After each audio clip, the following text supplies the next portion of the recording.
Assalamualaikum teman-teman. Tahukah kamu, Al-Quran ternyata banyak membahas tentang komunikasi. Bukan cuma manusia loh, tapi juga hewan, bahkan tumbuhan. Semua ciptaan Allah punya cara untuk berbicara. Allah Subhanahu wa Ta'ala menciptakan manusia sebagai makhluk yang mampu berpikir dan berbicara. Dalam Quran Surah Ar-Rahman ayat 4, Allah Subhanahu wa Ta'ala berfirman, mengajarkan manusia pandai berbicara. Kemampuan berbicara ini adalah karunia besar, karena dari sinilah kita bisa menyampaikan perasaan, belajar, dan memahami satu sama lain. Bahkan komunikasi manusia tidak hanya lewat suara, tetapi juga lewat tulisan, gerak tubuh, dan ekspresi wajah.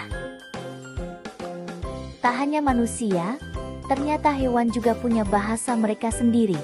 Dalam Quran Surah An-Naml ayat 18, dikisahkan bahwa semut-semut berbicara satu sama lain agar tidak terinjak oleh pasukan Nabi Sulaiman alaihissalam. Luar biasa, bahkan makhluk sekecil semut bisa saling memberi peringatan. Nabi Sulaiman alaihissalam yang diberi kemampuan oleh Allah Subhanahu wa Ta'ala untuk memahami bahasa hewan, tersenyum mendengar percakapan itu. Hewan lain seperti burung, gajah, dan bahkan lebah juga punya cara komunikasi yang unik.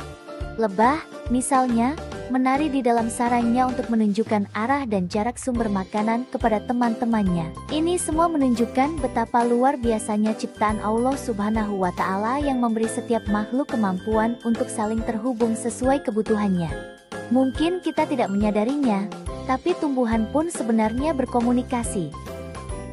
Dalam Quran Surah Al-Isra ayat 44, Allah Subhanahu wa Ta'ala menyatakan bahwa semua makhluk di langit dan di bumi bertasbih kepadanya, meskipun manusia tidak memahami tasbih mereka.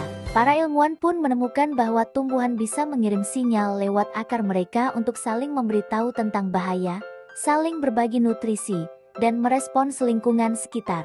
Bahkan bunga bisa mengeluarkan aroma dan warna tertentu untuk menarik serangga penyerbuk. Semua ini adalah bentuk komunikasi, meskipun tanpa suara dan bahasa seperti manusia. Ini menunjukkan bahwa alam semesta tunduk dan terhubung satu sama lain dengan caranya sendiri, dalam ketaatan kepada Sang Pencipta. Dari manusia, hewan, hingga tumbuhan, semua makhluk di bumi ini memiliki cara untuk berkomunikasi. Al-Quran telah menunjukkan kepada kita bahwa komunikasi adalah bagian penting dari kehidupan.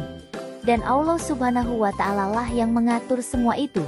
Sebagai manusia yang diberi akal dan hati, sudah seharusnya kita belajar menghargai setiap bentuk komunikasi di sekitar kita. Mari kita gunakan kemampuan berbicara dan berinteraksi untuk kebaikan, menyebarkan ilmu, kasih sayang, dan kedamaian. Karena sesungguhnya, setiap kata yang keluar dari lisan kita adalah amanah dari Allah Subhanahu wa Ta'ala.